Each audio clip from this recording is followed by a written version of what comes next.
Hello, friends of GoldMind Consultants. How are you? My name is Stacey, president and founder of GoldMind Consultants. And today I just want to share with you my journey. Hopefully, I can encourage some of you to let you know that everything that you do in this lifetime is a part of your purpose, it's a part of your destination, it's a part of your journey, and it's a part of your experiences. So I didn't know then how to embrace it, but I look back at it now and I'm like, wow, thank you.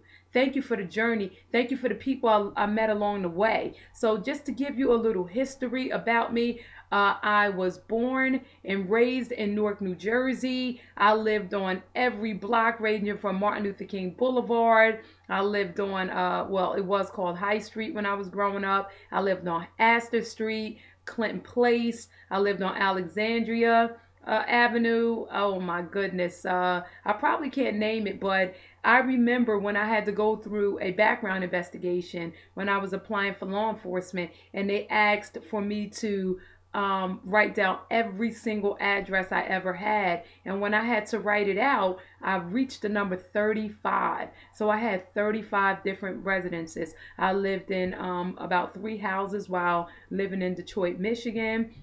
I lived in the southern part of New Jersey and the northern part of New Jersey. So I have lived everywhere. I've met so many great people along the way. And then I had to fill out the portion of the application where I had to list my jobs. And in that, I learned that I had about 13 or 14 jobs since age 16. So I started out working at McDonald's on the McCarter Highway. I worked at the McDonald's on Broad Street. I worked at the A&P on Spruce Street. I worked at White Castle. Oh my goodness, shot right on Route 22. I worked at Burger King. Oh my goodness, I always kept a job. It was probably since I started working between my 2 pregnancies and maybe a short period of time, maybe 3 weeks. I didn't work since age 15. So I've always desired to work. I've always desired to have my own money so I could buy my own things and so that I can assist helping people. So I've had a lot of jobs. And all the jobs that I worked, not only did the experiences of working at those jobs build and make me who I am today, it was the friendships I made along the way and a lot of lessons learned. The one in particular, there are things in my life that and people that I met that helped me grow. And the one thing, as it relates to me opening up my first bank account, it was my dear friend, DeSheila Hargrove. Um, she's married now, so forgive me for not saying her current last name, but we all made the same amount. We made about $90 a week during that time. We were making $3.35 an hour, and with $3.35 an hour, and we're bringing home $90 a week, and we always had to make sure our hair was done and that we wore nice clothes and things of that nature. But she always put money in the bank. She said she had a bank account.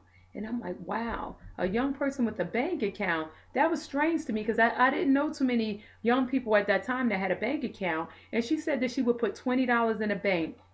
And I'm like, wow, she's saving her money. And she planted the seed for me to open up a bank account. And the following year, I decided to open up my first bank account. And during that time, it was at First Fidelity. So I went across the street and I opened up a bank account. And every time I had $20, $30, I was like, okay, every week I'm going to put this amount in the bank. And I saw it grow and I was like, wow. So I always attributed that to her speaking to me about her having a bank account during that time. And that had to be in like 1988.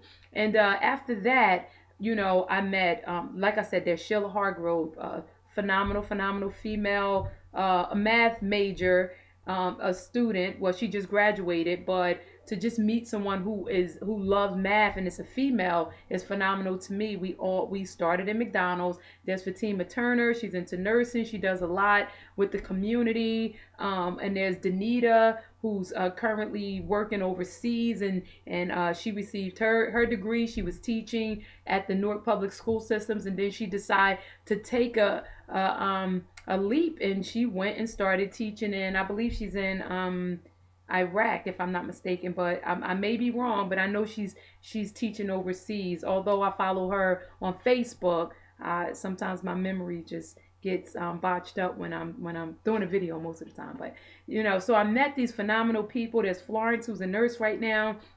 So I met some phenomenal people, and we all started in the same environment, same community, working at the same job, working at McDonald's, and we developed the work ethics, and we just moved on to do bigger and better things. And I was great to. It was a phenomenal experience to know them. We had a lot of fun. We laughed, but as I can see, we were taking things serious as it related to school and our journey through life. I started working at White Castle, where I met some phenomenal people. But the most interesting thing about White Castle that I didn't realize during that time is I started making $5 an hour when I was working at White Castle, and I worked there for 5 years. In 5 years, I went from $5 to $5.50 an hour. And I'm like, wow, I didn't realize it. I was so busy having such a great time.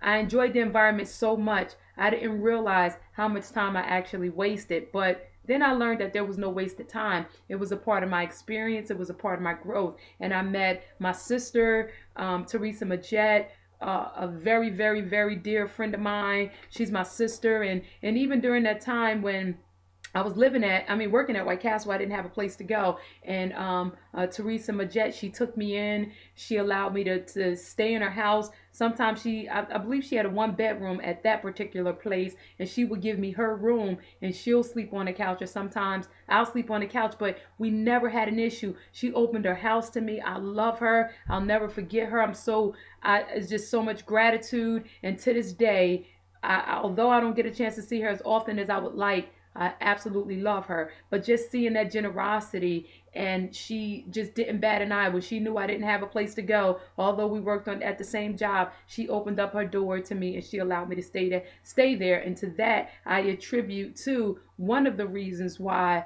I open up my doors, and I'm a giver. And I just love giving back, and she absolutely attributed to that. And even when I was 15 years old, when things didn't work out with my mom and I moved in with, I call her my second mother, Kathy Fuller. I knocked on her door. I told her things weren't working out with my mom and I, and she allowed me to come in, and I lived there, for a while. And she didn't hesitate, and she allowed me to stay in a room with her daughter. We lived in bunk beds. To me, that was the greatest house in the world. It was filled with so much love, and humility, and everything that I could possibly want. So to her, I'm absolutely grateful. And she also attributed to the fact that I'm always giving back to communities and always helping people, because these two, Teresa Majette and Kathy Fuller, they didn't bat an eye when it came to opening their doors. And there were people along the way, because my life between age 15 and 18, I kind of went from house to house, staying from place to place, but I was always determined. I always had a job. I always tried to make sure I paid my way. I never tried to really, wherever I slept, I never tried to stay in the house for a long period of time, because I didn't want to be a burden. I was just so happy to have a place to stay. And in that journey, I'm excited. I loved it. There's no regrets. That wasn't even a sad part of my life, which was absolutely phenomenal. I was just such a happy person. So I ended up graduating from high school on time. I went to the military, and while I was in the Army National Guard, I was working at White Castle at the same time. And I remember going to the Army National Guard, again, meeting some of the most phenomenal people who I'm friends, Chastity Ginyard, Amanda Green. I met some of the most phenomenal people while in the military. But I remember going to the military while I was working at White Castle. And, the military had education benefits. And I was there for 6 years, and people would say, what school are you going to? And I'm like, I'm not in school. I work at White Castle. And I would say, that's a good job. And they're like, wow. And I was speaking to firefighters, doctors, people who held some pretty good positions, who were making a lot of money. And they said, well, why don't you go to school and you can make some more money? You really like White Castle? I'm like, I love that job. I love it. But then as I looked around at my surroundings, and I'm listening to what they were able to do for their children and things of that nature, I'm like, what? I think I'll go to school. During that time when I made the decision to apply for college, I had to be about 20, 22 years old. I got pregnant with my first son. When I had my son, my life changed. I knew at that point that I began to plan. I wanted to make sure my son lived in a very nice neighborhood, that we lived in a really nice house, and I gave him that he would want for nothing. And from that point on, because I planted that seed in my head, that's what I did. My kid's father and I, we ended up having 2 children. Things didn't work out. We separated. And during that time, probably was one of the hardest parts of my life, because I was trying to raise a 2 and 3 year old.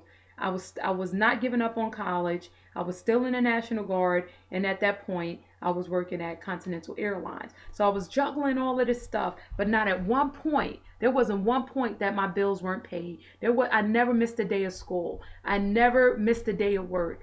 I made it work, but that's because I had determined in my mind that this thing will work. It will work, And I had, at that time I was still opening up my doors to people. I was still hanging out. I was a bit unstable in some areas, but stable in the other areas. But I had already determined in my mind that my kids were going to have the best. So I was a single parent when my kids, when we separated. I was a single parent for maybe about 8 years. And during that time, so it was a trying time, because there was a time when I had to make sure all my bills were paid, and I would go to the bank and I would have $10 in the bank, and I would take 6 out to buy a loaf of bread, maybe some peanut butter and jelly, or maybe peanut butter if I had jelly, but just making sure my children ate. From day to day, I had to make sure I didn't have a stable babysitter. So I would pay, $50 a day or $25 a day for someone to watch my children while I went to work. Now, and I had worked it out with a young lady at my job. Her name was K Rock. I had worked it out with her where I would work her Monday through Thursday, and I work Friday, Saturday, and Sunday. That way I could be home with my children Monday through Thursday. And I went to school Monday through Thursday. While they were in school, I took my classes. So while they were home, I was home. So we never interrupted the time. I made sure I was in school while they were in school. So that's how I was able to balance that time. And on the weekends, I would find a babysitter. I would work 16 hours on Fridays, 16 hours on Sundays, and 16 hours on Fridays, 16 hours on Saturdays, and then 8 hours on Sundays. And then I would start the whole week off like that until I was able to get my degree. Now, I started out at Essex County College. I shifted over to Rutgers University, and then I got into law enforcement. So when I went through the academy for law enforcement, I had determined in my mind it didn't matter. It didn't matter what anybody can throw at me. At the end of the day, I was going to get this job. I was not going to give up on anything. And to this day, I still have developed that mindset. And what I did was I formed a mastermind alliance. I formed an alliance with my good friend, my sister. We're joined at the hip. Her name is Tracy Timmons. So I joined with her, and we became the best of friends. And when I tell you, when you found an accountability partner, she was my accountability partner. She was the one that I can share any and everything with, and she'll help me get me through. She was like my coach, and she's been my coach for the last 10 years. So I just said all that to say, I grew up. I was on welfare, single parent household, 35 different residences, 13 jobs, single parent, homeless for a period of time. Periodically, those things have happened. I know how it feels to have negative $30 in the bank, not have anything. But I developed my mind every time something happened, as opposed to me looking at it as a problem. I said, okay, what am I going to do? And I began to create the ideas in my mind. I knew where I was going to go.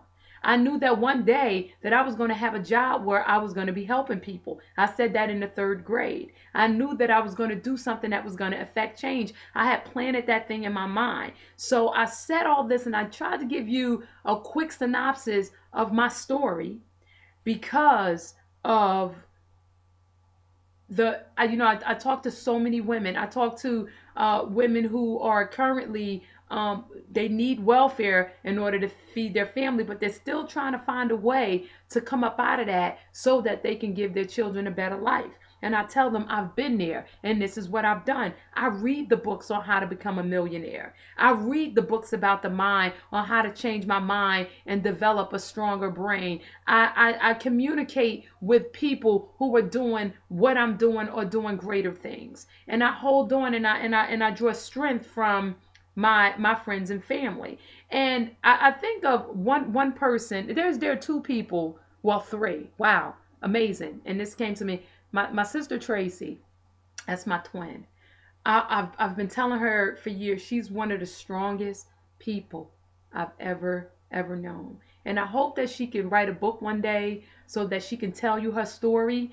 But she's a no nonsense, very bold. We are somewhat opposite in some respects, but in the other respects, where we're not opposite is we just won't give up. She's one of the strongest people I've ever known. And I have another sister named Keisha, who's another, her strength. She's moving forward and doing every single thing that she could possibly do because of her strength. And I know that she's going to do phenomenal things. She's going to do phenomenal things because she's always dreaming. She never gives up. And I pull from them, and I learn from their experiences, and hopefully, I'll sit down with them, I'll interview them, I'll introduce you to them so you can learn their story. So I'm saying that to say this: everything that you've gone through in your life, everybody you have met along the way, learn from it. Remember those instances that have helped you grow. Try not to harp on the things that appear bad in your mind and say, wait a minute,